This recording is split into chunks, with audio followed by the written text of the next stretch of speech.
Hello, class. We'll continue the lectures from section 5.1, and we're going to talk about a couple other new concepts and terms. One is called the turning point, and the other one is talking about this idea of multiplicity of the x-intercepts. And so the turning points, well, we talked about those already. These are the local maxes and mins that occur in these graphs. And remember that as the function's increasing and then changes state to decreasing. That's why we were harping on that so much in chapter 3, is that when that change of state, we call those local maxes or relative maxes. And then when it goes from decreasing back up to increasing, we call those local mins. If you think about the graphs, there are those humps that occur. And the idea of calculating where those humps are, we do not do that in algebra. So you get to do that in calculus, and hopefully most of you will be able the opportunity to do it. But what we like to introduce is just this one theorem, and it's a pretty straightforward theorem. The one theorem states that the maximum, and that's important to understand that the maximum number of turning points is the degree of the polynomial minus 1. So it could be less than them, but it can't be any more. So if you had 2 turning points, it can't be a quadratic because the quadratic has a degree of 2. So it could be a cubic, right? X cubed. Because the degree is 3, and 3 minus 1 is 2. So the idea, and we'll walk through some examples, is here is x to the 4th equation that has 3 turning points. And that's the maximum it can have. 1, 2, 3. But here's another example of an x to the 4th that only has 1 turning point. And there even could be some functions like x cubes especially that would have 0 turning points. So it just tells you limits of how many. And I wish I could give you the calculus aspect of it, but you'll have to wait. But this is like, again, building the foundation. So when you move there. So the good news is this calculation is pretty easy. So, and what I mean by that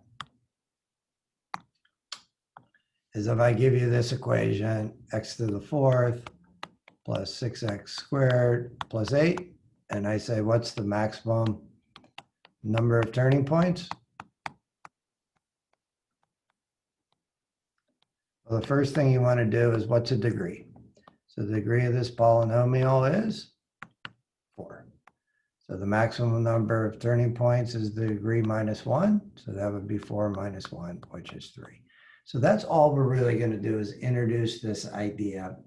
And you'll see that when we show you how to sketch these graphs using these newfound ideas that we have, you'll be able to know how many turning points there are, but you just don't know where they're physically located on the graph until you get the calculus. So the next thing, and this is the idea of introducing these x-intercepts. And the introduction of these x-intercepts is that the degree of the polynomial gives you the maximum number of x-intercepts that you can have, that you can graph, real x-intercepts. And so the maximum number of real x-intercepts, like for a quadratic, is 2. You saw that we can never get more than 2. If you had x cubed, it would be a maximum of 3, and so on and so forth. So if you looked at this graph, it has to be at least an x to the 4th, right? Because we have 4 x-intercepts. But if you also look at the graph, how many turning points do we have? 1, 2, 3, 4. So remember, the turning points is n minus 1. So if you compare those two, you can deduce to yourself that this polynomial has to have a degree of at least 5 because it has 4 turning points. And even though it has 4 x-intercepts, the turning points and the x-intercepts are equal, you always go back to the lowest number. But the thing that we're going to talk about in more detail is how do you know when the graph's going to cross the x-axis or if it touches or bounces off the x-axis is the way I like to think about it. And that has to do with this idea of multiplicity. And what does multiplicity mean? It means how many times that a 0 actually occurs in the equation. And so if that 0 occurs in the equation an even number of times, that multiplicity means that that 0 will touch or bounce off the x-axis. And if it does an odd number of times, then it will cross the x-axis. So for example, if we go back to this graph, the 3 that cross must have an odd multiplicity. And in this case here, we would have an even multiplicity for the one that touches. So it could be, it occurs twice, or occurs 4 times, or 6 times is even. It occurs once, 3, 5 times would be odd. So here's a really good example. And let's walk through everything we know now, and let's sketch this thing to see how it would look. So let me pull up the whiteboard here. And we have f of x is 5x minus 1 cubed. And so this is in factored form, right? So this is in factored form. So there's a few attributes that you can get out of here. So if you wanted to know what the whole polynomial equation looks like, you have to multiply everything together. It's tedious, it's not hard. I know you've walked through those calculations before, and so you'll get some practice on how to do that again in a couple of the homework assignments. But let me show you some of the cool things that you could do with this equation. So the first thing is, what are the x-intercepts? Well, that's when you plug these numbers in, right? Because that's when the y value is 0. So that would be x equals 1 or x equals minus 2. And so what's the multiplicity? Well, the multiplicity is how many times it occurs. So here it would be 3, and the multiplicity of x equals minus 2, when you have no number up there, that equals 1. So the multiplicity of the 1, 0 of x equals 1 is 3, and the multiplicity of x equals minus 2 is 1. So they're both odd, right? So what is going to happen to those? They're both going to cross the x-axis. So what else did we learn? Well, we learned about y-intercepts, and we learned about leading terms, and we learned about degrees. So let me show you something that's really cool. You don't have to multiply this whole equation out to get the first term and the last term. You have to do it to get everything else in between. So let's do the y-intercept. Well, the y-intercept in this case is you have to multiply all the constants together. So let me show you how that works. We have a 5 out front, so that comes with us. And how many minus 1s do we have? We have 3, right? Because we take it to the 3rd power. So that would be minus 1 cubed. And then how many of the plus 2s we have? Just 1. So when you multiply that all together, you would get 2 times minus 1 times 5 would be minus 10. So the y-intercept, and we didn't even have to multiply that all out, is 0 minus 10. Kind of cool, huh? So what's the next thing that we've learned from this? Well, remember we were talking about that leading term test. So how do you find the leading term? Again, you don't have to multiply everything together. You just have to find that first term. Anything in between, you have to do. And so the leading term is this 5. And then how many x's do we have in here? Well, we have x to the 3rd power, so this would be x to the 3rd. And then how many x's do we have here? We have 1 extra x, so we multiply it by x. And so this would be 5x to the 4th power. So the equation would look like 5x to the 4th, then a bunch of stuff in the middle, and then the last term would be minus 10. So that's what we've just calculated. How do you find all the stuff in the middle? You just have to multiply it all. But for us, really, the stuff in the middle doesn't tell you a lot of the general idea of the graph.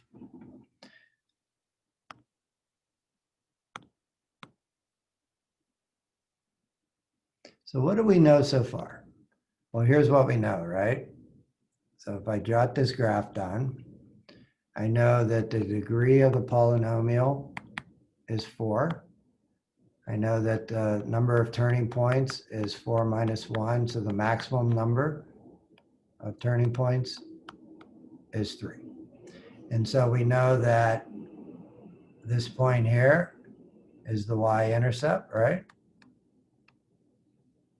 And we know we have 2 x-intercepts that we could graph. This is the minus 2, and this is the plus 1. So what is the next step? Let's do our leading term and behavior idea. And so if we do that, let's see. So our leading term, again, is 5x to the 4th. If you plug x ends to infinity, we have 5 infinity to the 4th. So what happens as x gets big? Y gets big too. So y goes to positive infinity. So it goes all the way up here. Cool. So what happens? There's not a space there. As x goes to minus infinity. So plug that in. How many negatives do we have? Well, 4 negatives, right? Because you take it to the 4th power, that turns it positive. So what ends up happening? So as x goes, it goes and starts up here as well. So what's really cool now is that you could sketch this with the information that we have. Because what's cool about the, let me get a little different color now, blue. So what's cool about the polynomials is they're continuous and they're smooth. And so there's no jumps, there's no weird things that happen. So here's how you think about it. So you start at one of these 2 arrows. I always start at minus, but you could start on this side and do the same thing. So basically what you do is you come down and you come down to the first x-intercept. And you get to the first x-intercept and you say to yourself, is the multiplicity even or odd? The multiplicity is odd, so you cross it. So you cross it and you come down, and you have to get to the y-intercept, right? And then you say to yourself, well, I have to get back up to this point. So I have to turn, right? There's your first turning point, up to the second. When you get into calculus, you'll learn how to calculate exactly where that is. But now just think about you turn, and you have to come back up.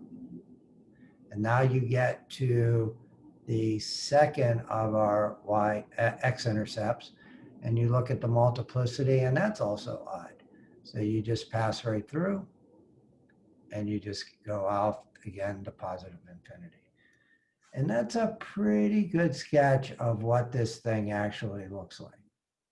And so that's what I want you to get out of this section, is to be able to think about these concepts and have it look like that. So let me show you something real quick. here's what the real nice looking graph looks like. Not as bad as what I had drawn up there, right? Here's the big issue, right? Where is this point down here? That's the one turning point that you don't know how to calculate. But like I said, once you finish calculus, then you could sketch this thing super nice with regards to that.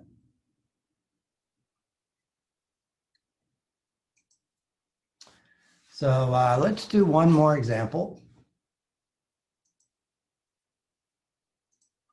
And so this example is an x cubed one. And what's nice about this is it has an even multiplicity one. So we're going to do x plus 1 squared, x minus 2. So our x-intercepts is x equals minus 1 with the multiplicity of 2, and x equals 2 with the multiplicity of 1. What's our y-intercept? Well, it'd be 1 squared times minus 2. So our y-intercept is 0 minus 2. So what's our leading term? So we have no number out front, so that would be a 1. And so you have x squared, and from the first one, times x. So our leading term is x cubed. So the degree of the polynomial is 3. The maximum number of turning points is 2, 3 minus 2. And let's do our leading term test, or end behavior.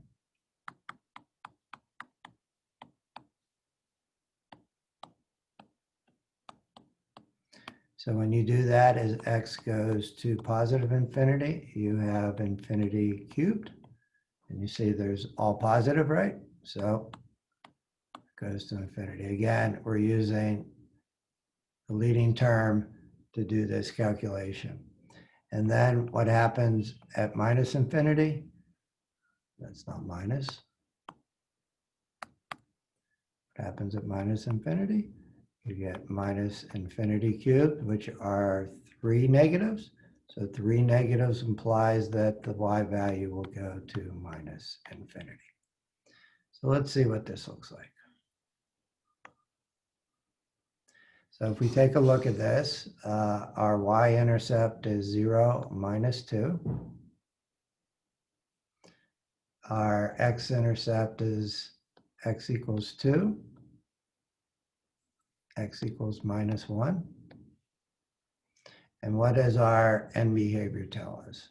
Our end behavior tells us that we go up over in that direction, and as x goes negative, y goes negative 2 in that direction. So let's connect the dots with our logic again. So the idea is that I always start down at negative infinity for some reason. And so the first thing you do is you're going to go up to the first x-intercept, right? So you get to the first x-intercept, and you get there. And that's supposed to be a straight line, not jiggly-jaggly. And you look at the multiplicity, and you say the multiplicity is 2. So it touches and it kind of bounces. So you don't go through, you turn. So it's one of the turning points. So you'll see that when the multiplicity is even, the x-intercept is one of the turning points. Then you want to cross the y-intercept here. And now we have to get back up here. So here's our second turning point. And we have to get back up to this x-intercept at x equals 2. You look at the multiplicity, that's odd. So you cross, and it goes right through like that. Very, very cool. This concept is really important. These ideas of how to take some of these attributes from these equations and put them into the sketch. Really, really quite cool. So if you took a look at this particular sketch, this would be what the graph looks like. So again, my turning point here of 1 and -4, you can only calculate by just plugging in numbers, which I'm not going to ask you to do. What I will focus on doing is sketching the graph the way I did it. And like I said, when you get into calculus, you'll find a lot easier way to do that calculation. So with that, that ends section 5.1. Really important, again, foundation section moving forward. We're going to build on these ideas the rest of this chapter, and the idea of calculating these x-intercepts now by introducing some more theorems and techniques to do that.